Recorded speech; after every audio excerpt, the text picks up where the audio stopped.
Le bodybuilding voit des demi-dieux et des déesses géants, huilés, s'agiter sur la scène du monde entier. Lequel d'entre eux est le plus grand et le plus beau, sans une once de graisse corporelle? Pour atteindre ces tailles, il faut des années de travail acharné et un dévouement sans faille. Mais pour ceux qui veulent gagner tout en ne souffrant pas, il existe quelques options clandestines qui donnent des résultats rapides, mais qui peuvent aussi avoir des conséquences désastreuses. Jetons donc un coup d'œil à quelques-uns des faux bodybuilders les plus étranges qui soient.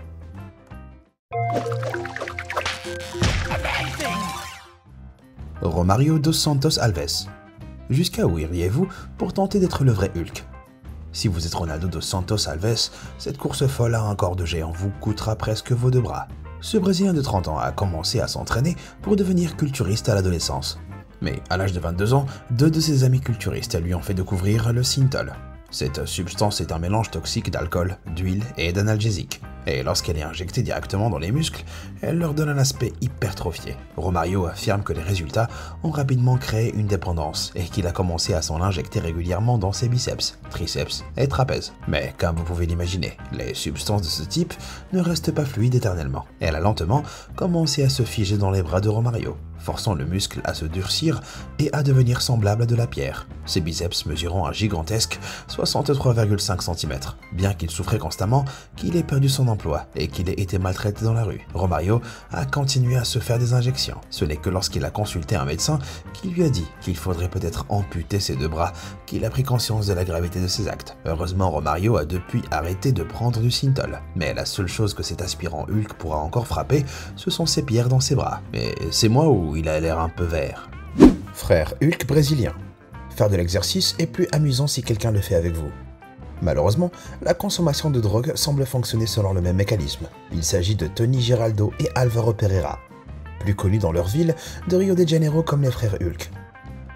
Depuis l'âge de 15 ans, ils s'injectent régulièrement dans les muscles une substance connue sous le nom de Potenay B12, un médicament multivitaminé à base de méthamphétamine, habituellement administré aux chevaux malades. Lorsqu'il est injecté dans le muscle, il agit comme un stimulant, entraînant des niveaux de croissance sans précédent lorsqu'il est associé à l'exercice. Outre l'utilisation de stimulants, les deux hommes âgés aujourd'hui de 51 et 52 ans affirment s'entraîner ensemble pendant 4 heures par jour et manger jusqu'à 6000 calories. J'ai du mal à le croire, étant donné qu'ils n'ont pas tendance à soulever des poids particulièrement impressionnants sur leurs réseaux sociaux. Et tous les muscles qu'ils ont évité leur poitrine. Les biceps de 71 et 63 cm qui en résultent ont été un sujet de préoccupation pour les médecins, qui ont insisté pour qu'ils arrêtent leur injection, car la peau ne peut pas s'étirer pour accueillir davantage de croissance musculaire. Ils ont dit frère Hulk. Pour moi, on dirait que le bonhomme Michelin et le bonhomme Marshmallow se sont réunis pour une séance d'entraînement. Brad Castleberry. Les influenceurs fitness sont prêts à faire n'importe quoi pour une poignée d'abonnés supplémentaires, y compris truquer leur contenu. Brad Castleberry est un ancien footballeur, bodybuilder et powerlifter qui a plus de 780 000 followers sur Instagram, en postant principalement des photos de ses formes gargantuesques et des clips vidéo de ses entraînements à l'allure impossible. Mais les détectives d'internet affirment que Brad truque la quantité de poids qu'il utilise dans ses vidéos afin d'obtenir plus de followers sur les réseaux sociaux. La principale critique vient de la comparaison entre les anciennes vidéos qui ne montrent aucune amélioration. Cette vidéo de 2018 dans laquelle il soulève 285 kg. Ce qui est impressionnant jusqu'à ce que vous voyez sa première vidéo en 2007 dans laquelle il soulève 306 kg. 9 ans et il est devenu plus gros mais en quelque sorte pire. Cela semble étrange. Ou cette vidéo de lui en train de squatter un supposé 346 kg, mis à part le fait que son observateur peut faire une grande partie du soulèvement. Cela ferait de cet exploit un record du monde de powerlifting pour sa catégorie de poids. Et pourtant, Castleberry ne figure dans aucune de ces listes. En plus de cela, la barre ne semble pas se plier autant qu'elle le devrait. Regardez, Ronnie Coleman, 8 fois vainqueur de l'Olympia, qui s'accroupit avec seulement 16 kg de moins. Et vous pouvez voir que la barre rebondit comme un slinky. Il ne fait aucun doute que c'est un athlète incroyable, mais à mon avis, on ne peut pas dire incroyable sans croyable. Gracian Barbosa. En ce qui concerne les poids factices, il n'y a pas que les gars qui essayent de frimer à la salle de gym. Et il s'agit de Gracian Barbosa, une culturiste et modèle Instagram, qui, comme Castleberry, a été critiquée pour l'utilisation supposée de faux poids dans ses vidéos virales. Une vidéo postée sur son Instagram en 2017 montre Gracian en train de squatter 10 plaques de 20 kg, sans porter aucune sorte d'équipement professionnel, ni même transpirer. Elle squatte sans effort 10 plaques de 20 kg. C'est incroyable, surtout si on la compare à la championne de powerlifting de l'époque, Wei Ling, qui squatte une quantité similaire et montre clairement que la lutte pour une seule de ses répétitions est réelle. En regardant la vidéo de Graciane, on s'attendrait certainement à ce que la barre fléchisse sous tout ce poids. Mais ici, elle ne pourrait pas être plus droite qu'un redneck au NASCAR. Mais ce n'est pas la seule chose fausse à propos de ce modèle Instagram. Des photos de 2013 du derrière de Graciane ont émergé. Je suppose que c'est une façon de gonfler ses atouts. Arlindo de Souza. Certaines personnes se lancent dans la musculation pour atteindre leur silhouette idéale. Mais pour Arlindo de Souza, cette silhouette idéale était un croissant, connu sous le nom de la montagne au Brésil. Arlindo est célèbre non seulement pour ses qualités surhumaines, mais aussi pour avoir admis ouvertement qu'il abusait du synthol. Il n'a pas vraiment eu besoin de l'admettre. Je pense que nous pouvons tous le dire en voyant ses mollets. Vous avez déjà entendu parler de la journée des jambes? Apparemment, non. Il a commencé à faire du bodybuilding et à s'injecter des drogues vers l'âge de 21 ans, ce qui lui a permis au fil des ans de transformer ses biceps en monticules de 73,7 cm. Mais aujourd'hui, à presque 50 ans, Arlindo souffre des conséquences de l'injection répétée d'huile dans ses muscles, en raison de la menace pour sa santé qu'il s'est lui-même infligée à plusieurs reprises. Les médecins auraient refusé de l'opérer, sauf en cas d'urgence médicale, ce qui est un rappel à l'ordre puisque son ami Paulinho est mort de complications résultant de l'abus de synthol. Il aurait arrêté d'en consommer depuis. Mais le mal est déjà fait, et avec ça, les croissants ont été ruinés pour toujours. Popeye égyptien.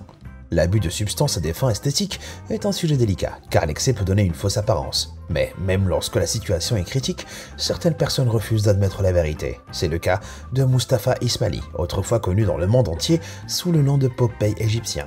Mustapha se distinguait par une caractéristique principale, ses bras. Contrairement au reste de son corps moyen, les biceps et les triceps de cet homme semblaient pouvoir à peine être contenus et mesuraient une circonférence stupéfiante de 79 cm.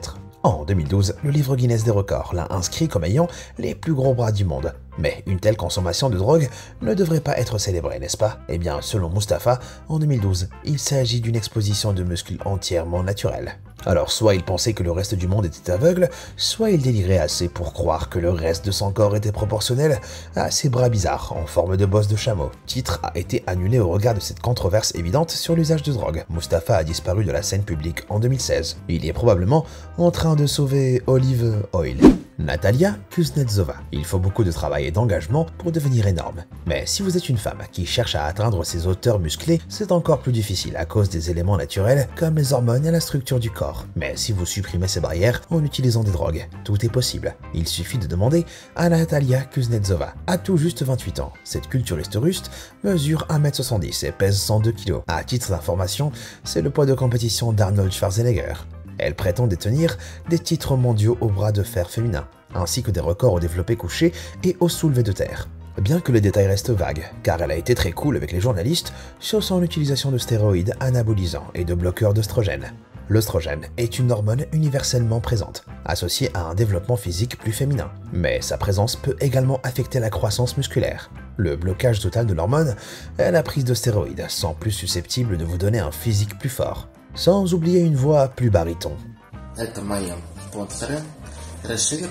Si le développement de Natalia est incroyablement impressionnant, il n'est certainement pas naturel et n'est guère équitable pour les autres concurrentes de sa catégorie qui respectent les règles. Il convient de mentionner qu'elle est également une adepte de chirurgie plastique, ce qui alimente la polémique sur quel implant elle a subi pour un gain plus musclé et esthétique. En Russie, c'est le corps qui vous construit. Greg Valentino.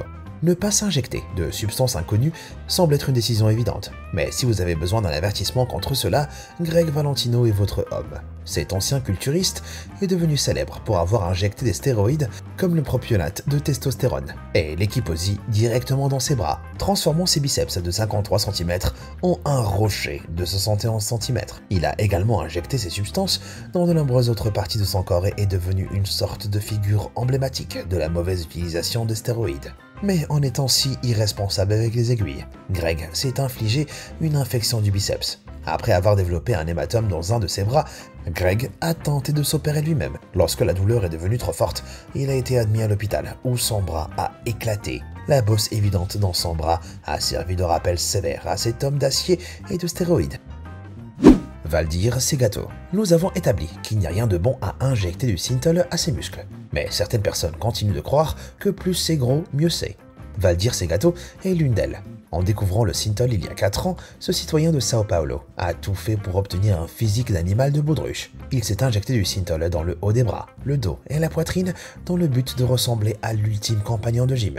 Mais contrairement à beaucoup d'autres, il est incroyablement fier de sa consommation de synthol et a même changé son pseudo Instagram en Valdir Synthol. Plus jeune, Valdir a révélé qu'il était un adolescent mince et un toxicomane. Aujourd'hui, âgé d'une cinquantaine d'années, sa dépendance au synthol injectable inquiète ses médecins qui craignent des lésions nerveuses, des défigurations, des accidents vasculaires cérébraux et des crises cardiaques. Malheureusement, la célébrité trouvée sur internet, grâce à son apparence unique, n'a fait qu'encourager Valdir, avec de multiples interviews dans les médias et près de 30 000 adeptes sur son compte Instagram. Kirill Tereshin. Les combattants de MMA suivent certains des régimes de fitness les plus intenses et les plus éreintants de la planète, et la plupart d'entre eux ont le corps pour le prouver. Mais Kirill Tereshin a tenté d'accélérer cet entraînement, avec des résultats désastreux. Ce jeune homme de 24 ans, également connu sous le nom de Popeye russe, a injecté plus de 3 litres de synthol dans chacun de ses bras. La taille de ses bras bazooka, étrangement connue, a augmenté de plus de 26 cm en seulement 10 jours. Et à leur apogée, ses muscles mutants atteignaient une taille énorme de 61 cm.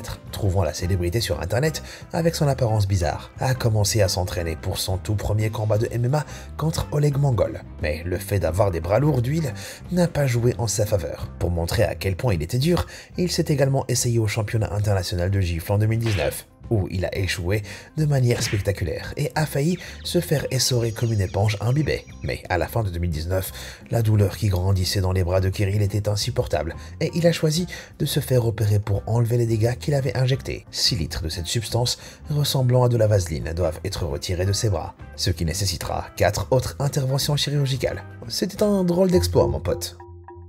Alors, lequel de ces cas vous a semblé le plus bizarre? Que pensez-vous de ces bodybuilders qui sont allés jusqu'à l'extrême? Faites-le moi savoir dans les commentaires ci-dessous. Merci d'avoir regardé et comme toujours, à bientôt.